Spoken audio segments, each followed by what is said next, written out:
So you've been lied to about back pain. You've been told to stop what you're doing, to rest and to wait it out. And this is the exact reason that it keeps coming back. In this video, I'm going to talk through some of the common myths and lies that are told with back pain and in back pain treatment. And I'm going to guide you towards an easy 10-minute, safe, structured movement progression that you can start to apply today to overcome the grip of pain. And this has worked for hundreds of clients. It doesn't matter if you are stuck in a cycle of fear, if you are stiff, or if you haven't exercised in years. It's going to get you back. The belief that's keeping you stuck is that you're not actually lazy. It's that you're afraid. You have been going through your day and then you do a certain movement which feels like it causes a flare-up, and then this drives a lot of fear. So what we do is we stop moving, and when we stop moving, the nervous system can start to take over. What it does is the body starts to get deconditioned, it starts to get stiff and tight, and our sensitivity increases so that when we try to do movements, they start to hurt. When this happens, even safe movements start to feel threatening. What we have to remember is pain is a warning signal. And just like a car alarm that's starting to get faulty, sometimes that can happen in your nervous system too. If a heavy breeze blows, the alarm will go off. And this can happen with your nervous system. That light movements, when it's overloaded, can cause big flare-ups. Think about this. Most back injuries heal within 6 to 12 weeks. How often have you heard somebody going around with an injury that's been there for a couple of years? Might be you. When we understand that the natural history of the tissue is 6 to 12 weeks, then we need to consider other factors when it sticks around so much longer. Things like how your nervous system is reacting to movement. And this is why you can get an MRI, which can come back clear, but it doesn't explain your pain. Or you can get an MRI, which happens all the time, and people get degenerative disc disease and disc bulges, but they're completely unrelated to the pain that they feel. So it leaves you feeling lost. And this is why when you're throwing painkillers at it, or you're throwing new stretches, you're not actually addressing the issue. So it's not just about your spine, it's about how your body interprets movement. Movement done right and combined with this holistic approach means that the body will start to interpret it as safe. If you jump back into things too quickly, then you're going to overload the system. It's going to feel unsafe, it's going to drive a lot of fear, and you're going to create bigger problems. That's why we need to look at safe, structured progressions to rebuild trust. So here's a really easy example. When Kay came to us, she had been out of exercise for over 2 years because she had injured herself playing with her kids. Now, the problem here was that after the injury, she had a lot of fear around getting back to movement, which caused her system to flare up every time she tried to get back to any exercise. So what we did is at the very start, we focused on breathing, which is commonly missed in these types of programs. And what that did is it worked on taking her system down a couple of notches so we can start to introduce these gentle movements.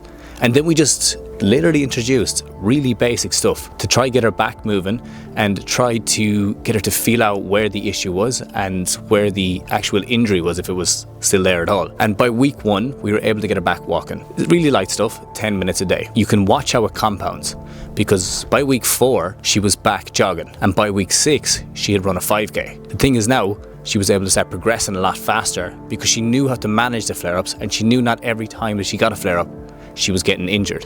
And that was key to getting her back to playing tennis, playing paddle, and jumping on trampoline with her kids. Really simple stuff, but you have to understand what's going on before you can start to apply it. The reason that rest starts to become a big problem is because you decondition faster. And as you decondition, the body closes off movements because it doesn't feel safe in those movements as it starts to get weaker. Everything starts to stiffen up, and we're not able to do the activities that we love because we have kind of put ourselves in this bit of a safety net. And now as we start to move outside of the safety net, we start to get pain. But the pain then leads to more fear that we've done something wrong. And the fear leads to avoidance, which leads us to resting even more, which closes the safety net around us. So you can see how it becomes a cycle, and it happens so quick. Your body was built to move, and we can think of it as motion is lotion if you want to. But the longer you stay in a place that you're not doing everything and you avoid every movement, it will take you a little bit longer to get back to where you want. But if you start now, you can start working back towards that person who you wanted to be. So this is a way that you can start safely, and it's what we use with a lot of clients. You could call it the 3M movement method if you wanted to. It's minimum dose, movement map, and then you monitor your response. So the minimum dose is really light stuff at the start. It's where you're doing your breathing exercises, and at the same time, you're trying to do light movements, whether that be rotations, extensions, touching your toes. And what this will teach you is that the movements that you're doing are actually safe and that we don't need to avoid them all the time. The second one then is your movement BAP. As you're doing these little movements, you start to slowly but surely go to the end of range. If you haven't done it for a while, the body will kick back. That's just the way it is. And that doesn't mean that you stop. The thing now is you start to monitor your response. You see the areas that it feels tight and sore in, and you work into those a little bit more. And you pull back. And you check and you find if there's an injury there. So a lot of people that jump on board with us are dealing with bulging discs. So when they go into, let's say, an extended position, they feel it shooting down their leg. So we don't need to overload that position. We can just pull back a little bit and we can work around and give the disc a chance to heal. So this is where you start to monitor response and you have kind of a better idea of the positions you can go in and out of. And then you see what it's like the next day and the next day after that.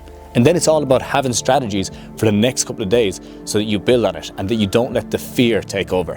What we're trying to do is break the fear. And if we can break the fear, you'll notice that things will improve a lot faster. Now, that takes consistent effort in the right direction. But if you slowly but surely work on this 5 to 10 minutes a day, finding out where it is, pushing the range, and then building on that each day, that's honestly how you get back to the exercises that you love. So all in all, you have been lied to when it comes to back pain. You've been told to rest, you've been told to stop and to take pills and wait for it to pass. But unfortunately, as you've come to discover now, that actually drives a lot of fear. And then fear is the problem. Fear is the driver of pain because fear, as we found out earlier on, drives avoidance. Avoidance drives us to pull back and to rest, which drives more fear, and the cycle continues. This idea of rest, anti-inflammatories, painkillers, they help short term. There's no question they do, and they can get you through the day. But if they're your only strategy, you are going to find that you're going to be pushed in the avenue of looking for surgeries that you don't need, taking stronger painkillers, taking more time off work, and avoiding the activities that you love because you're not getting long-term relief. So if you want to start working towards something that's going to help you get long-term relief, get back to exercise and regain your confidence, we actually have a program that we help busy professionals and parents get back into exercise.